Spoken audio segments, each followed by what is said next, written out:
நீங்க சித்து வேணா பாருங்க எத்தனை செலிபிரிட்டி பிராங்க் பண்ணிருக்காரு. அவரோட ஸ்டைல் வேற நம்ம ஸ்டைல் வேற. Hola!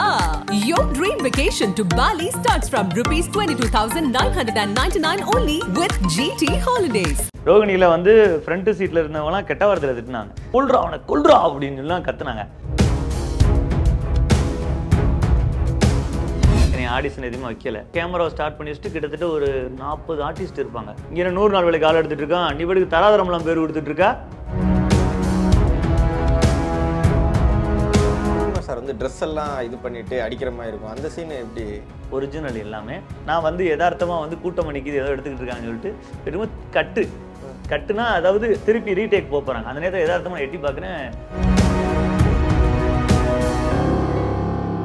சமுதாயத்துக்கு ஒரு கருத்துள்ள ஒரு படம் சொல்ல வரும்போது மட்டும் அது இவ்வளவு கான்ட்ரவர்சி ஆகிறதுக்கு காரணம் என்னன்னு பாக்குறேன். அதான் கருத்துள்ள சொன்னா ஒரு தரப்பட்டவங்களுக்கு வந்து பிரச்சனை வருதுல்ல. திருப்பி சண்டை போடுற மாதிரியே தான் பிராங்க் கிடைச்சிச்சு. எங்களுக்கு வேற புதுசா கிடைக்கல. பொண்ணுங்க அழகா இருந்தா தான் அந்த தம்ப்நெயில வச்சா தான். விமல் சாருக்குள்ளதெல்லாம் நீங்க பிராங்க் பண்ணும்போது அதுக்கு முன்னாடி டிஸ்க்ளைமரே போட்டிருப்பீங்க. அவங்க ஓகேனா நாங்க போடுறோம், இல்லைன்னா நாங்க போடல. இப்போ ஓகே இல்லாம சில வீடியோஸ் எல்லாம் இருக்கு அவங்க கிட்ட. இருக்கு பிரதர் ஒரு 4-5 நடிகர்களோட வீடியோ இருக்கு. பிராங்க் வந்து சட்ட ரீதியா தடை பண்றோம் அப்படிங்கிற மாதிரி வரும்போது எல்லாரும் பிராங்க்ல இருந்து வேற ஜானருக்கு தாவ ஆரம்பிச்சிட்டாங்க. சரக்கு இருக்கு, சரக்குனால மக்களுக்கு பாதிப்பு இருக்குல்ல. நாட்டுக்கும் வீட்டுக்கும் கேடுன்னு சொல்றாங்க. அதுக்கப்புறம் மக்கள் தானே போய் வாங்கி குடிக்கிறாங்க. மக்களை ஃபோர்ஸ் பண்ணி கவர்மெண்ட் கொடுக்கல.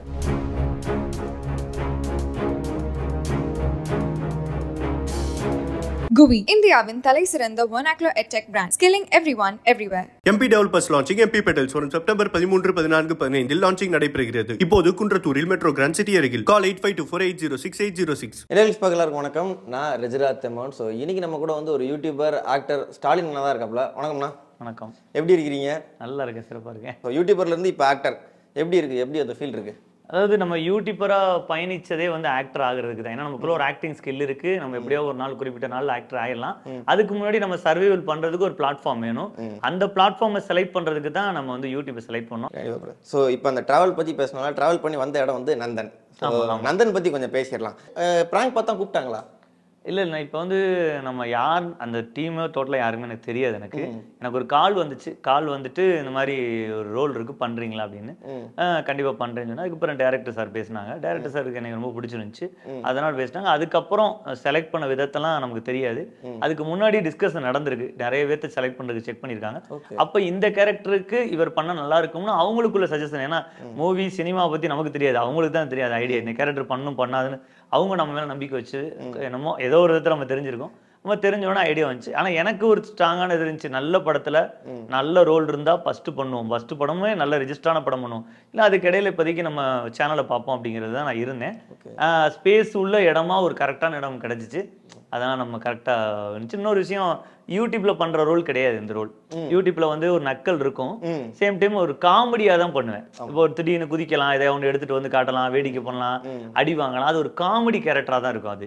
ஆனா இங்கே நான் பண்ணது வந்து ரொம்ப ஒரு வில்லத்தனமான கேரக்டர். ஆமா, இந்த கேரக்டர் வந்து இந்த கேரக்டருக்குள்ள ஒரு கேஸ்ட் சம்மந்தப்பட்ட ஒரு மைண்டுக்குள்ள ஒரு விஷயம் இருக்கும். அவனுக்கு தன்னுடைய பதவியை காப்பாத்திக்கிறணும் அப்படிங்கிற ஒரு எண்ணம் இருக்கும். தன்னை சார்ந்து இருக்கிறவர்கள் இருக்காங்களா அவங்கள எல்லாரும் இலக்காரமாவும் பார்க்கும். பட் அந்த கேரக்டரா நம்ம கிட்ட டேரக்டர் சொல்லும் போது நம்மளுக்கு ஒன்று இருக்குல்ல, இவ்வளவு கொடூரமா இல்லைன்னா இந்த மாதிரி ஒரு இரிட்டேட் பண்ற மாதிரி ஒரு கேரக்டரா இருக்கு, பண்ணலாமா அப்படின்னு யோசிச்சு. இல்லைங்க பிரதர், அப்படிலாம் எதுவும் யோசிக்கல. நமக்கு முதல்ல வந்து சினிமாவுக்குள்ள வர்றதுக்கு முன்னாடி சினிமா சம்மந்தப்பட்ட அறிவு நான் எடுத்துக்கிட்டேன், நாலேஜ் எடுத்துக்கிட்டேன். ஏன்னா நம்ம யூடியூப்ல பண்றதெல்லாம் சினிமாவில் போய் பண்ணா ஜெயிச்சிட முடியாது. எத்தனையோ யூடியூபர் சினிமாவுக்குள்ள போயிருப்பாங்க. அது சஸ்டெயின் பண்ணி அதுலேயே ஸ்டேபிளா இருந்து அதுல ஒரு ஸ்ட்ராங்கான பொசிஷன் பிடிக்கிறது சாதாரண விஷயம் இல்லை. அதை எதெல்லாம் பண்ணக்கூடாதோ அதெல்லாம் நான் தெரிஞ்சு வச்சுக்கிட்டேன். அதனால நான் இந்த ரோலை கொடுத்தா எந்த ரோல் கொடுத்தாலும் அதை நல்லா பண்ணணும் அப்படிங்கிறதுக்கு ரெடி ஆகிட்டேன். இந்த ரோலை நான் பண்ணாம இதை விட ரொம்ப சின்ன ரோலா, அதாவது சின்ன ரோல்ஸ் மீன்ஸ் ரொம்ப ஒரு அந்த கேரக்டரே ரொம்ப அடிப்பாங்க எல்லாரும் போட்டுனாலும் பண்ணுவேன். அதை விட கொஞ்சம் போய் வேற ஒரு டிஃப்ரெண்டான கேரக்டர் கொடுத்தாலும் பண்ணுவேன். எனக்கு எந்த கேரக்டர் கொடுத்தாலும் ஸ்ட்ராங்கா இருக்கணும், அந்த கேரக்டர் பண்ணணும்னு ஒரு ஐடியாவுக்கு வந்துட்டேன். உண்மையிலே சூப்பர். அந்த முதல் படியுமே ரொம்ப ஓஹோன்னு வச்சிருக்கீங்க பிரதர். எனக்கு என்னன்னா அந்த அவங்க அம்மாவை வந்து கொண்டு போறதா இருக்கட்டும், அந்த சடங்குக்கு கொண்டு போறதா இருக்கட்டும், அந்த டயத்துல ஒரு பஞ்சாயத்து பண்ணும்போதா இருக்கட்டும், அப்பயும் உங்க நடிப்பா இருக்கட்டும், இல்லைன்னா வந்து அங்க வீட்டை அடிச்சு உடைக்கும் போது அவங்க காலை பிடிச்சி கீழே வாரி விடும்போது நீங்க உளுந்து அவங்க அப்புறம் எத்திட்டு போறதா இருக்கட்டும், இதெல்லாம் நீங்க பண்ணும்போது வந்து அங்க நீங்க கோவப்படும் போது இங்க ஆடியன்ஸ் உங்க மேல பயங்கரமா கோவப்பட்டிருப்பாங்க தேட்டர்ல. எங்களுக்குமே வந்து ஏன்னா பிரஸ்ல தான் பார்த்தோம், அப்பயுமே பயங்கரமா கோவப்பட்டிருந்தாங்க. அதெல்லாம் எப்படி நீங்க அந்த இடத்துல? இல்ல இங்க ஸ்கிரீனுக்கு நானும் போயிருந்தேன். நான் ஒரு ஸ்கிரீன் இப்ப இங்க ரோகிணி போயிருந்தேன். ரோகிணியில வந்து ஃப்ரண்ட் சீட்ல இருந்தவங்க எல்லாம் கெட்ட வார்த்தையில திட்டினாங்க. கெட்ட வார்த்தை திட்டினா அந்த காலை வரி விட நான் கொல்றா அவனை கொல்றா அப்படின்னு எல்லாம் கத்துனாங்க. அப்ப எனக்கு அந்த இடத்துல என்ன தோணுச்சு, நம்ம திட்டுறாங்களேங்கிற என்ன தோணல, நம்மளை திட்டுறாங்கன்னு என்ன தோணுச்சு. ரெண்டுக்கும் டிஃபரெண்ட் இருக்கு. திட்டுறாங்க, நம்மளை திட்டுறாங்க, அப்ப நம்ம நடிச்சிருக்க பிடிச்சிருக்கு அவங்களுக்கு, இந்த கேரக்டர் அவங்க கேரக்டரா பாக்குறாங்க. எனக்கு மைண்ட் செட்ல என்னன்னா, கட்டெரும்பு ஸ்டாலின் தெரியும், நிறைய நபர்கள் பார்த்திருப்பாங்க, நம்ம வீடியோஸ் பார்த்திருப்பாங்க, என்டர்டைன் வீடியோஸ், பிராங்க் வீடியோஸ் பார்த்திருப்பாங்க. ஆனா அங்க வந்து பார்க்காத நபர்கள் நிறைய பேர் வந்திருப்பாங்கல்ல, நிறைய வயசானவங்க வருவாங்க, குடும்பங்கள் வருவாங்க, அவங்க எல்லாரும் பார்த்திருப்பாங்க சொல்லிட முடியாது, நம்ம அவ்வளவு பெரிய ஆள்லாம் கிடையாது. அங்க பார்க்காத புது நபர்களுக்கு நான் நடிகனா மட்டுமே தெரியுறேன். இதுக்கு முன்னாடி கட்டெரும்பு ஸ்டாலின் தெரியல, ஆனா யங்ஸ்டர்ஸ் நிறைய பேர் நம்மளை பார்த்திருப்பாங்க. சரி, அவங்களுக்காவது கட்டெரும்பு ஸ்டாலின் இவர் என்ன அப்படியே பண்றாரு அப்படிங்கிற ஒரு வார்த்தை வந்துடக்கூடாதுன்னு பயந்துகிட்டு இருந்தேன். ஆனா அங்க கட்டெரும்பு ஸ்டாலின் தெரியல, கிளர்க்கு மட்டும் தான் தெரிஞ்சிருக்காருங்கும் போது அப்பா சாமி நம்ம நல்லா பண்ணிருக்கோம்னு நினைச்சிருக்கேன். இனிமே பண்ணக்கூடிய ரோல்ல ரொம்ப கவனம் செலுத்துவேன். அப்புறம் சசிகுமார் சார் பத்தி பேசிடலாமா? ஏன்னா சார் வந்து ஒரு ஆக்டர் தாண்டி நாங்க டைரக்டராகவும் நிறைய பார்த்துருக்கும் போது அவர் கூட நடிக்கும்போது ஏன்னா அவரை வையறது இருக்கட்டும், அடிக்கிறது இருக்கட்டும், நிறைய சீன் அவர் கூட உங்களுக்கு இருந்துச்சு காம்பினேஷன். அப்படிங்கும்போது சார் ஏதாவது சொன்னாப்ல உங்ககிட்ட? இல்ல ஃபர்ஸ்ட் பதட்டம் இருந்துச்சு பிரதர், எனக்கு ஒரு பதட்டம். ஃபர்ஸ்ட் வந்து உள்ள போகும்போது என்னை ஆடிஷன் எதுவுமே வைக்கல, டேரக்டா தான் செலக்ட் பண்ணிட்டாங்க. அங்க போய் ஏதாவது நடிக்க வச்சு காட்டுவாங்கன்னு நினைச்சேன். ஃபர்ஸ்ட் ஃப்ரேம்லேயே வந்துட்டு கோயிலில் வச்சு தான் ஷூட் ஸ்டார்ட் பண்ணாங்க. அது செருப்பு வச்சுருந்தா அந்த அன்னைக்கு தான். அப்போ பார்த்தீங்கன்னா ஃபர்ஸ்ட் டைலாக்கு கேமராவை ஸ்டார்ட் பண்ணி வச்சுட்டு கிட்டத்தட்ட ஒரு 40 ஆர்டிஸ்ட் இருப்பாங்க, எல்லாத்தையும் சேர்த்து சொல்கிறேன். 40 பேர் இருக்கும்போது கோபலிங்க சார் பக்கத்தில் நான் உட்காந்துருப்பேன், அதாவது பாலாஜித்தியல் சார் பக்கத்தில் உட்காந்துருக்கும்போது இந்த டைலாக்கு, இங்கே 100 நாள் வேலைக்கு ஆள் எடுத்துட்டு இருக்கான், நீ படுக்கு தராதரம்லாம் பேர் கொடுத்துட்டு இருக்கா அப்படிங்கிற டைலாக்கை பேச சொன்னது சிங்கிள் டேக்ல தான் பேசினேன். கட்டெரும்பு அப்படின்னு கூப்பிட்டாரு. ஐயோ அண்ணன் கூப்பிட்றான்னு அண்ணன் சொல்லுங்க. நான் ஃபர்ஸ்ட் அண்ணன் தான் பேசுனேன். நமக்கு வந்து மோஸ்ட்லி யாரா இருந்தாலும் அண்ணன் தான் சொல்லிடுவோம், நமக்கு அந்த பழக்கம் தான். நான் அண்ணன் சொன்னேன். அவரு என்ன எப்படி போயிட்டு இருக்கு, எப்படியெல்லாம் போயிட்டு அப்படின்னு வீடியோ பத்தியும் சேனலை பத்தியும் சில வார்த்தைகள் பேசுறாங்க. நன்றிங்கன்னு சொன்னேன். நல்லா பண்ணுங்க அப்படின்னு போயிட்டாரு. அதுக்கப்புறம் அவரோட நம்ம சிங்க் ஆகிற மாதிரி சீன்ல இவரோடய நம்ம ட்ராவல் பண்ணிட்டே இருந்தோம். அவர் ஒரு ஸ்டேஜ்ல தான் அந்த இவரோட அடிக்கணும், இவரை வந்து இது பண்ணணுங்கிறதெல்லாம் வந்துச்சு. அப்போ வந்து அவராகவே என்னை வந்து சொன்னார், பண்ணுங்க தைரியம் பண்ணுங்க அப்படிங்கிற வார்த்தையில சொன்னாங்க. எனக்கு இன்னொரு ஒரு சீன் உங்ககிட்ட கேட்கணும்னு வச்சுன்னா, சசிகுமார் சார் வந்து ட்ரெஸ் எல்லாம் இது பண்ணிட்டு அடிக்கிற மாதிரி இருக்கும், அந்த சீன் எப்படி? அது ஒரு ட்ரெஸ் கோட் மாதிரி ஒன்று பண்ணியிருப்பாங்க. அது ஃபுல் நியூடுனா அது ட்ரெஸ் கோட் ஒன்று வச்சுருப்பாங்க. அது ரொம்ப சின்ன ட்ரெஸ் கோடாக இருக்கும், அதில் படுத்திருந்தாங்க. அது ஒரு 1:30 மணி 2 மணி அந்த ரேஞ்சில் எடுத்த மதியம் வெயில், அந்த 2 மணி அந்த ரேஞ்சு 1 மணிக்கு எடுத்து அதில் படுத்து தான் ஒரிஜினலான தரை, ஒரிஜினலான பாத்ரூம்குள்ளே தள்ளி விடுவாங்க. அது உண்மையில ஒரு காலனி, அது தஞ்சாவூர் சைடில் உள்ள ஒரு காலனி ஏரியா தான், அங்கே எடுக்கப்பட்டது தான் ஒரிஜினல் எல்லாமே. அங்கே வந்து பார்த்துக்கிட்டிங்கன்னா அவர் படுத்திருக்க சமயத்துக்கு முன்னாடி நான் ஹீரோயினை இது பண்ணிட்டு ஹீரோயின் அடிச்சு தள்ளி விட்டுட்டு அவங்க என்ன தள்ளி விட்டுற மாதிரி ஒரு சீன் இருக்கும். அதுக்கப்புறம் நான் முடிச்சுட்டு எனக்கு சீன் கிடையாது, ஏன்னா அந்த இடத்துல நான் இருக்க தேவையில்லை. நான் வந்து யதார்த்தமா வந்து கூட்டம் மணிக்கு ஏதோ எடுத்துக்கிட்டு இருக்காங்கன்னு சொல்லிட்டு வெறும் கட்டுனா அதாவது திருப்பி ரீடேக் போறாங்க. அந்த நேரத்தில் யதார்த்தமா எட்டி பார்க்குறேன், படுத்தே தான் கிடக்கிறாரு. பார்த்தா சசிகுமார் சார் டூப்பு போட்டு இருந்திருக்கலாம், ஏதாவது செய்யலாம்ல. அப்படி படுத்து எடுக்கிறாரு. அப்படியே வெயில் அடிச்சுட்டு இருந்துச்சு, வெயில் கொடையா பிடிக்கணும், எதுவுமே செய்யலை. ஏன்னா அது ஒரிஜினலாக அந்த ஸ்கின்னு வேர்க்குன்னு சொல்லி அப்படி வெயிலில் படுத்து அப்படியே இது பண்றாரு.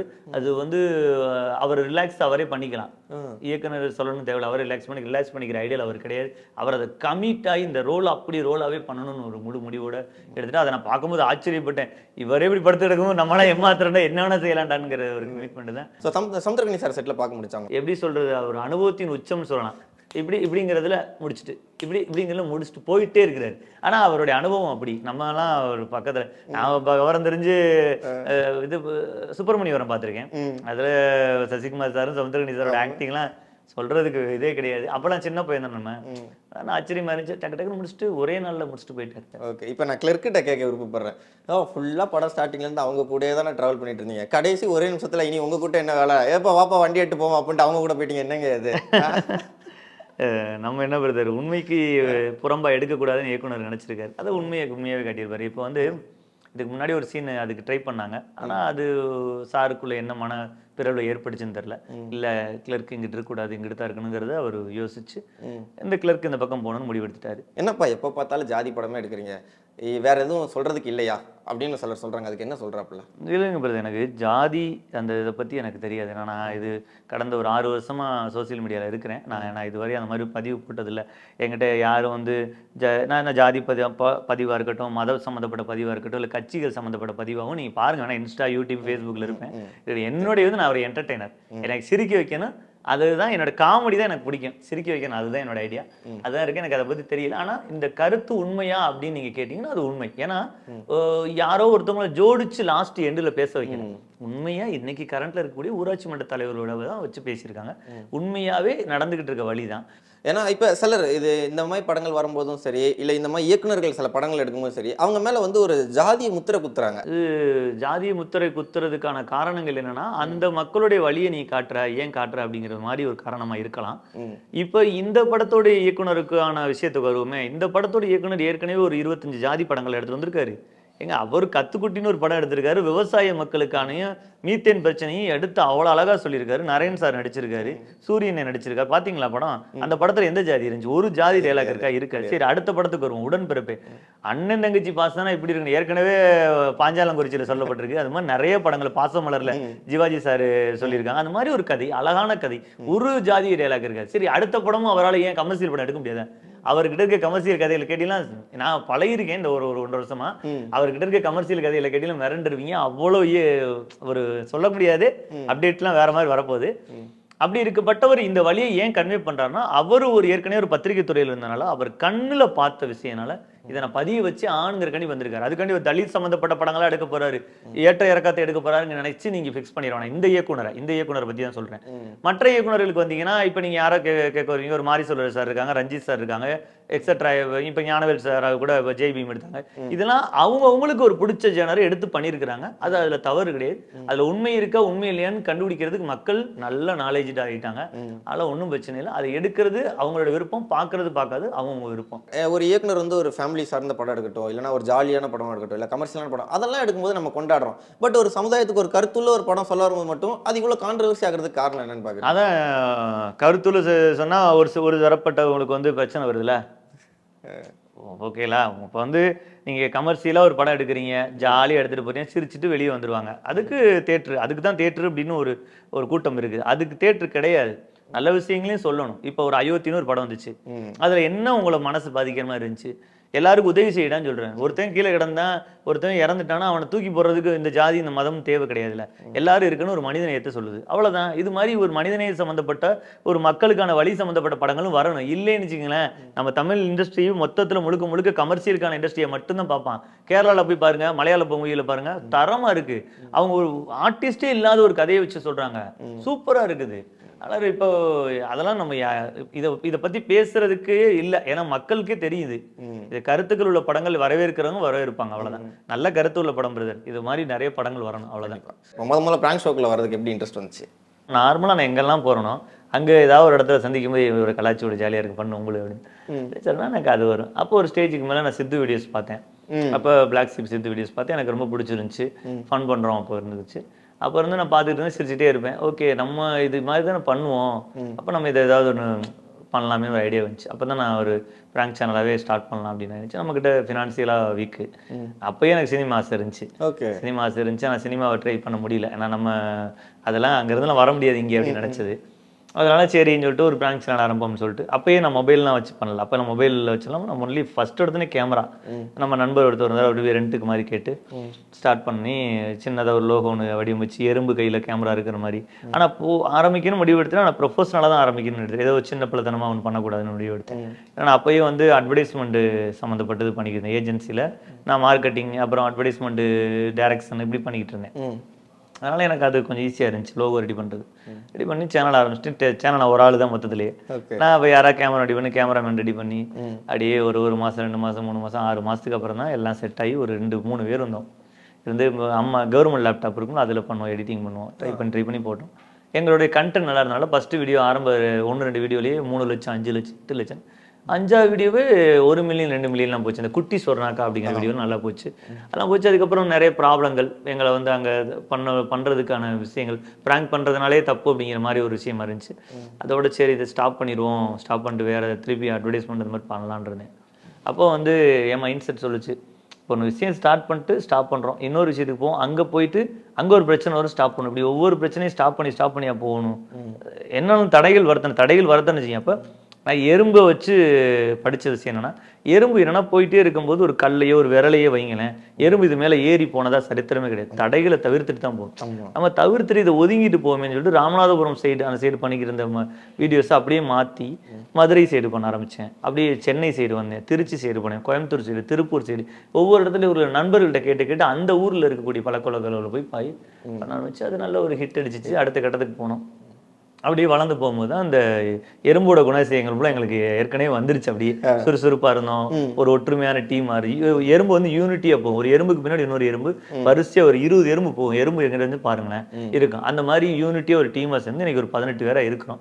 இன்னைக்கு ஒரு 2 ஆஃபீஸ், மதுரையில் ஒரு ஆஃபீஸ், சென்னையில் ஒரு ஆஃபீஸ் வச்சிருக்கோம். இன்னைக்கு ஸ்டாண்டர்ட் சேனல் உங்களுக்கே தெரியும், யூடியூப் சோசியல் மீடியா சேர்த்து 4 மில்லியன் ஃபாலோவர்ஸ் வச்சிருக்கோம். பிஜிஎம் போடுறதா இருக்கட்டும், வாராண்டி அது வந்து விஜய் சித்து அண்ணனுக்கு அது போட்டுருந்துருப்பாங்க அதுக்கு முன்னாடி. இல்ல கிடையவே கிடையாது. இல்ல அவருக்கு அந்த ஃபன் பண்றோம் பிளாக் ஷிப்ல இல்ல வாராண்டி செல்ல கட்டி இந்த படம் எதுலயுமே யூஸ் பண்ணல. அதை ஸ்ட்ராங்கா சொல்லுவேன். பட் விஜய் சித்து அவரோட சாயல் வந்து உங்ககிட்டயுமே லைட்டா இருக்கும். ஏன்னா வந்து அவர் அந்த கலாய் பண்றதா இருக்கட்டும், அவர் சுத்தி ஒரு கேங் வைக்கிறதா இருக்கட்டும், நீங்க வனிதா இதுல வந்து நீங்க போகும்போது உங்களை சுத்தி அந்த ரெட் டி-ஷர்ட் இவங்க எல்லாம் இருக்கும்போது என்னைக்காச்சும் நினைச்சிருக்கீங்களா நம்ம அவங்கள காப்பி அடிக்கிற மாதிரி இருக்கும் அப்படிங்கிற மாதிரி? இல்ல அந்த மாதிரிலாம் இல்லை பிரதர். இப்போ வந்து ஒவ்வொரு மாஸ்டருக்கு ஒவ்வொன்று இருக்கும், ஒவ்வொரு இயக்குனருக்கு ஒரு டிஃப்ரெண்ட் இருக்கும். அது மாதிரி நமக்கு வேற நாங்க பண்றது மாதிரி.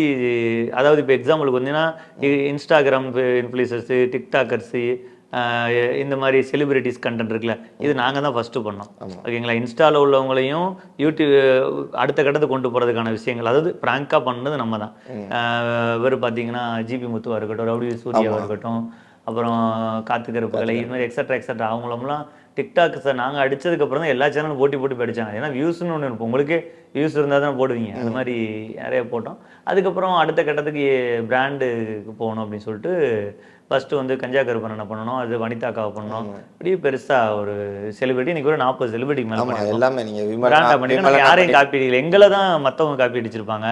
நீங்க சித்து வேணா பாருங்க, எத்தனை செலிபிரிட்டி பிராங்க் பண்ணியிருக்காரு? கிடையாது. அவருடைய ஸ்டைல் வேற, யாரையும் குறை சொல்லலை. அவருடைய ஸ்டைல் வேற, நம்ம ஸ்டைல் வேற. அதனால நம்ம அவரை எதுவுமே பண்ணல. எனக்கு வந்து நக்கல்ங்கிறது வந்து நீங்க டிஃபால்ட்டாவே உங்களுக்கு நடிப்பு வரும், டிஃபால்ட்டாக உங்களுக்கு நக்கல் இருந்தால் தான் பிரதர் இல்லை. இல்லையா மக்கள் ஏத்துக்கிற மைண்ட் செட்ல இல்லை பிரதர். ஈஸியாக தூக்கி எறிஞ்சிட்டு போயிட்டே இருப்பாங்க. எதுக்கு பப்ளிக் பண்ணிக்கிட்டு செலிபிரிட்டியை நம்ம பிராங்க் பண்ணலாம் அப்படின்னு அந்த ஐடியா எப்படி வந்துச்சு? இல்லை பிரதர், இப்போ ஒரு இடத்துக்குல இருந்து அடுத்த இடத்துக்கு போய்த்தான் ஆகணும். அதுதானே விஷயம். கிரியேட்டிவிட்டின்னு அதானே. நீங்க பண்ணதையே அரைச்சேன்னா இங்கே பார்க்க மாட்டாங்க. கொஞ்சம் கிரியேட்டிவிட்டி இருந்தால் தான் அந்த விஷயத்தை வசிப்பாங்க. அது மாதிரி நம்ம பிராங்க்ல என்ன புதுசாக பண்ணலாம் அப்படின்னா, ரோட்டில் போகிற பொண்ணுங்கிட்ட ஒரு லவ் ப்ரப்போசல் பண்ணுறது, இல்லை அந்த பொண்ணு உடனே சிரிக்கிறது, ஸ்மார்ட்டாக பார்க்கறது, அந்த மாதிரி பண்ணால் போக வாய்ப்பு இருக்குது. அது நமக்கு பிடிக்காது, அந்த ஜேனரே நமக்கு கிடையாது. எங்களுக்கு வளர்ந்த விதம் அது. அதில் எனக்கு இன்ட்ரெஸ்ட் இல்லை. அதனால் பொண்ணுங்கள் பிராங்க் வேணாம். ஏன்னா பொண்ணுங்க அழகாக இருந்தால் தான், அந்த தம்ப்நெயில வச்சா தான் வியூஸே போகும். அவங்க பிராங்க் பண்ணாதான் போகும். லேடிஸ் பிராங்க் மோஸ்ட்லி அதிகமாக வியூஸ் போகும். ஆனால் எங்களுக்கு அதில் ஐடியா இல்லை. வேற என்ன யோசிக்கலாம் அப்படி யோசிச்சுட்டே இருந்தேன். நான் ஒரு ஆள் தான் யோசிப்பேன். எங்கள் டீம்கிட்ட சஜஷன் கேட்பேன், எங்கள் டீம் சொல்றதை ஏற்றுக்குருவேன். அப்படி கேட்டுக்கிட்டே இருப்பேன், யோசிச்சுட்டே இருந்தேன். ஆனால் இது நல்லா இல்லைன்னு, இது நல்லா இல்லைன்னு சொல்லுவாங்க. நான் திருப்பி சண்டை போடுற மாதிரியே தான் பிராங்க் கிடைச்சிச்சு. எங்களுக்கு வேற புதுசாக கிடைக்கல. அப்போ ஒரு நாள் யோசிச்சுக்கிட்டு இருக்கும்போது ஏன் தோணுச்சு, ஏன் இந்த யூடியூபருக்கு இல்லை ஃபேமில் இருக்கக்கூடிய ஒருத்தவங்களை பண்ணணும்னு சொல்லி தான் நம்ம வந்து ஜிபி முத்து அவரை பண்ணோம். அது நல்ல ஹைப் ஆகி தூக்கி விட்டு ஒரு ஸ்டேஜுக்கு போயிட்டு இருக்கும்போது திருப்பியும் பப்ளிக் வீடியோ பண்ண ஆரம்பித்தோம். அப்புறம் திருப்பி என்ன பண்ணலான்னு யோசிக்கும் போது தான் செலிபிரிட்டி மைண்ட் செட்டில் தோணுச்சு. ஆனால் செலிபிரிட்டிக்குன்னா உடனே போயிட முடியாது, வாங்க நாளை காலையில் பண்ணிட முடியாது. ஒரு செலிபிரிட்டிக்கு ஒரு டார்கெட் ஒன்று செட் பண்ணோம். எப்படி அவங்கள பிடிக்கலாம், அவங்க ஃப்ரெண்டு யாரு, இப்போ நீங்கள் இருக்கீங்கன்னா உங்களை எப்படி ப்ராங்க் பண்ணலாம், உங்கள் ஃப்ரெண்டு யாரு, உங்கள் ஃப்ரெண்டு அதிகமாக இன்ஸ்டா யாரு இருக்கா, இன்ஸ்டாவில் யாரு உங்களோட போஸ்ட்லேயே இருக்கிறா, உங்கள் கூடயே ஒரு மஞ்சள் கலர் சட்டை போட்டு ஒருத்தர் இருக்காருன்னா அவர் எத்தனை போட்டோவில் இருக்கிறாரு, அப்போ கூடயே அவர் இருக்கிறாரா, அப்படிலாம் செக் பண்ணி ஒரு ஆளை பிடிச்சி அந்த ஆளுக்கு இன்ஸ்டாகிராமில் மெசேஜ் பண்ணி அவன் நம்பரை வாங்கி பிரதர் நல்லா இருக்கீங்களா அப்படின்னு பேசி, பிரதர் முன்னாடி உங்கள் கூட இருக்காரில் உங்கள் என்ன பண்ணணும் பிரதர்னு சொன்னால் அவங்க விருப்பப்பட்டு அவர் கனெக்ட் கொடுத்து அவர் பண்ணுறதுக்கான ஏற்பாடு பண்ணால் பண்ணுவோம். அந்த மாதிரி தான் அந்த மாதிரி தான் பண்ண ஆரம்பிச்சு எல்லாரையுமே. பின்னாடி ஒரு பெரிய ஹோம்ஒர்க் பேருக்கு போல. ஆமா, பண்ணா பிரதர் பண்ண முடியும். எதையுமே பிளான் பண்ணி பண்ணணும்னு சொல்லுவாங்களா, அது மாதிரி பிளான் பண்ணாதான் ஜெயிக்க முடியும். ஓகே, நான் ரொம்ப ஆச்சரியமா பார்த்தது என்னன்னா வனிதாக்கா கிட்ட மோதுறதும் ஒண்ணு, பிரேக் இல்லாத லாரி முன்னாடி போய் நிக்கிறதும் ஒண்ணு அப்படிங்கிற மாதிரி தான் இருக்கும். ஆனா அக்கா கிட்டே பஞ்சாயத்துக்கு போனது வந்து ஸ்டாலின் அவர் தான் அப்படிங்கும்போது அந்த இது பத்தி பேசிடலாமா? ஃபர்ஸ்ட் நம்ம தான் பண்ணணும். ஆமா, அவங்க ஃப்ரெண்டு பேர் மட்டும் மறந்து வச்சு அந்த வீடியோல சொல்லியிருப்பேன். அவங்க போட்டோ எல்லாமே இருக்கு. சௌமியாவா நினைக்கிறேன், அவங்க சிஸ்டர். அது பேசி ரொம்ப நாள் 2 வருஷம் ஆனால 3 வருஷம் தெரியல, மறந்து வச்சு. அவங்கள்ட்ட மெசேஜில் கேட்டேன், அவங்க ஃபாலோ பண்ணிட்டேன், சொல்கிறேன்ப்பா சொன்னாங்க. அப்புறம்ப்பா நான் வரல, நான் வந்து கண்டுபிடிச்சிருவா, சிரிச்சிருவேண்ணா, நான் வரல, நான் இல்லாத நேரம் நீங்கள் போய் பண்ணுங்க, எங்கே இருக்கான்னு சொல்கிறேன். அவங்க டைம் கொடுத்து சொன்னாங்க. அதுக்கப்புறம் போனோம். அந்த நேரத்தில் அந்த மேரேஜ் பிரச்சனை போயிட்டு இருந்துச்சு. அதனால அது 2வது மேரேஜ் 3வது மேரேஜாக போட்டு நாங்கள் பெயிண்ட் அடிக்கிறோங்கிற மாதிரி கான்செப்ட் வந்து கிரெடிட்ஸ் கொடுக்கணும்னா அது வடிவேல் சாருக்கு தான் கொடுக்கணும். ஃப்ரெண்ட்ஸ் கண்டென்ட் தான் எடுத்தோம். ஃப்ரெண்ட்ஸ் படத்துலேருந்து தான் எடுத்தோம் அந்த கண்டென்ட்டை. அந்த கண்டென்ட்டில் கொஞ்சம் நான் மாடுலேஷன் பண்ணி கூட்டிகிட்டு போனேன். அதுக்கப்புறம் அவங்க போலீஸுக்கு போன் அடிச்சாங்க. போலீஸ் வர்ற கேப்புக்குள்ள நாங்கள் அவங்க ஹீரோயின் அவங்க ஃப்ரெண்டு பேரை சொல்லிட்டேன். சொல்லிட்டு அப்புறம் அவங்க ஃபோன் அடிச்சு கொடுத்தேன். அது கூட நடந்த கண்டென்ட்னா உங்களுக்கு தெரியும் எப்படி நாங்கள் பண்ணுவோம்னு. விமல் சாருக்குள்ளதெல்லாம் நீங்கள் ப்ராங்க் பண்ணும்போது அதுக்கு முன்னாடி டிஸ்க்ளைமரே போட்டிருப்பீங்க. அவங்க ஓகேனா நாங்கள் போடுறோம், இல்லைன்னா நாங்கள் போடலை, அது என்ன வருதுன்னு அதுக்கடுத்து பார்த்துக்கலாம் அப்படிங்கும்போது அந்த மாதிரி சொல்லும்போது எனக்கு என்ன அதில் ஒரு கேள்வி வந்துச்சு அப்படின்னா, அப்போ ஓகே இல்லாமல் சில வீடியோஸ்லாம் இருக்குது அவங்க கிட்ட? இருக்கு பிரதர். ஒரு 4-5 நடிகர்களோட வீடியோ இருக்குது. இன்ன வரையும் அப்லோட் பண்ணல. போன வருஷம் எடுத்த வீடியோ அப்லோட் பண்ணல. அவங்க அப்லோட் பண்ணக்கூடாதுன்னு சொல்லிட்டாங்க. ஃபோன் அடிச்சு பிரதர் நான் சொல்லிட்டேன், திருப்பின்னு சொல்லிட்டேன், அப்லோட் பண்ணக்கூடாது, எனக்கு விருப்பம் இல்லை, அவன்கிட்ட என் ஃப்ரெண்டுகிட்டையும் சொல்லிட்டேன் அப்படின்னு சொன்னனால ஒரு பெரிய நடிகர்னு வச்சுக்கோங்களேன், ஒரு 4 நடிகர் வீடியோ இருக்குது. இப்போ வந்து எப்படி லாக் எடுக்க ஆரம்பிக்காங்களோ அதே மாதிரி வந்து பிராங்க் அந்த டயத்தில் இருந்துச்சு. அது எப்போ ஸ்டாப் ஆனிச்சு அப்படின்னா, கோர்ட் சைடு ஒரு ஆர்டர் வந்துச்சு, பிராங்க் வந்து சட்ட ரீதியாக தடை பண்ணுறோம் அப்படிங்கிற மாதிரி வரும்போது எல்லாரும் பிராங்க்ல இருந்து வேற ஜானருக்கு தாவ ஆரம்பிச்சிட்டாங்க. பட் ஸ்டில் நோ நீங்கள் அந்த இது பண்ணுறதுக்கு காரணம் என்ன அப்படிங்கிற ஒரு கேள்வி இருக்குது எல்லாருக்கும். அதாவது பிரதர், இப்போ எல்லாரும் தாவ ஆரம்பிச்சிட்டாங்கன்னா, இப்போ கவர்மெண்ட் கூப்பிட்டு இது தடை பண்ணுங்க அப்படின்னு ஒரு விஷயத்தை சொல்கிறாங்கன்னா தடை பண்ணி தான் ஆகணும். அதில் மாற்று கருத்து இல்லை. அதனால மக்களுக்கு பாதிப்பு இருக்குன்னா தடை பண்ணி தான் ஆகணும். இப்போ சரக்கு இருக்குது, சரக்குனால மக்களுக்கு பாதிப்பு இருக்குல்ல, நாட்டுக்கும் வீட்டுக்கும் கேடுன்னு சொல்றாங்க. அதுக்கப்புறம் மக்கள் தானே போய் வாங்கி குடிக்கிறாங்க. மக்களை ஃபோர்ஸ் பண்ணி கவர்மெண்ட் கொடுக்கல, வாங்கி குடிக்கிறாங்களா, அது அவங்களுடைய தவறு. அதே மாதிரி எங்கள் இது வீடியோஸ் நல்லா இல்லை அப்படின்னு சொல்லிட்டு மக்கள் தடை பண்ண சொல்லி கம்ப்ளைண்ட் கொடுத்து எங்களை தடை பண்ண சொன்னால் நான் தடை பண்ணால் நிப்பாட்டிடுவோம் உடனே. ஏன்னா எங்களுக்கு அடுத்த கண்டென்ட் இருக்குது. நாங்கள் கண்டென்ட் வீடியோ ஃபன்னாக நிறைய விஷயங்களை யோசிச்சு வச்சுருக்கோம். ஆனால் எங்களுக்கு தடையாக வந்து எதுவுமே வரலை. அவங்க எங்களை கூப்பிட்டு என்னை இண்டிவிஜுவலாக இந்த மாதிரி வார்னிங் பண்ணி நீங்கள் பண்ணக்கூடாதுன்னு சொல்லலை. எங்கள் மேலே எந்த மிஸ்டேக் இல்லை, எங்கள் மேலே கம்ப்ளைண்ட் இல்லை. அது போக அந்த பொண்ணுங்களை ப்ராங்க் பண்ணுறதுக்கு இடையில 2-3 கம்ப்ளைண்ட் வந்துச்சு. அது எங்களுக்கு அது சம்மந்தமே படாது டிபார்ட்மெண்ட்டு. அந்த டிபார்ட்மெண்ட்டுக்கு நாங்கள் போகவே மாட்டோம். இதுவரை 6 வருஷத்தில் ஒரு ரோட்டில் போகிற பொண்ணை ப்ராங்க் பண்ணல. நடிகைகளை சொல்லலை, நான் சொல்கிறது வனிதா அக்கா மாதிரி சொல்லலை. ரோட்டில் போகிற கையை பிடிச்சி ப்ரப்போஸ் பண்ண மாதிரி ஒரு வீடியோ காட்டினா நீ என்ன சொன்னாலும் கேட்டுக்கிற. அது நான் ஏற்கனவே நிறைய மேடையில் சொல்லியிருக்கேன். ஆனால் எங்களுக்கு அந்த பிரச்சனை இல்லை. நாங்கள் தடை பண்ண சொல்லி எங்களை யாரும் ஸ்டாப் பண்ண சொல்லி சொல்லலை. சொன்னாலும் ஸ்டாப் பண்ணுவோம். அதனால ஒன்றும் பிரச்சனை. கவர்மெண்ட் என்ன ஆர்டர் கொடுத்தோம் அதை செய்வோம். நீங்க மேல நிறைய படங்கள் நடிக்கணும், நிறைய ஸ்லாட் இன்ட்ரெஸ்ட் இந்த மாதிரி நம்ம எடுத்துக்கிட்டே இருக்கணும் ப்ரொமோஷனுக்கு. ஓகேங்களா? அதான் இந்த இடத்துக்கு வந்தது மட்டும் கிடையாது, தடத்தை வேற பதிச்சுட்டு வேற நீங்க போகணும். ஓகேங்களா? அதுக்கு இந்தியாவுக்கு சார்பா பெரிய வாழ்த்துக்கள் ஸ்டாலின் ப்ரோ. மீண்டும் உங்களை நிறைய இன்டர்வியூல சந்திக்கணும். Thank you so much. ஓகேங்களா? Thank you. Hola! Your dream vacation to Bali starts from ₹22,999 only with GT Holidays. GUI, இந்தியாவின் தலை சிறந்த vernacular edtech brand, skilling everyone everywhere. MP Developers launching MP Petals வரும் செப்டம்பர் 13, 14, 15 லான்ச்சிங் நடைபெறுகிறது. இப்போது குன்றத்தூரில் மெட்ரோ கிராண்ட் சிட்டி அருகில். கால் 8524806806.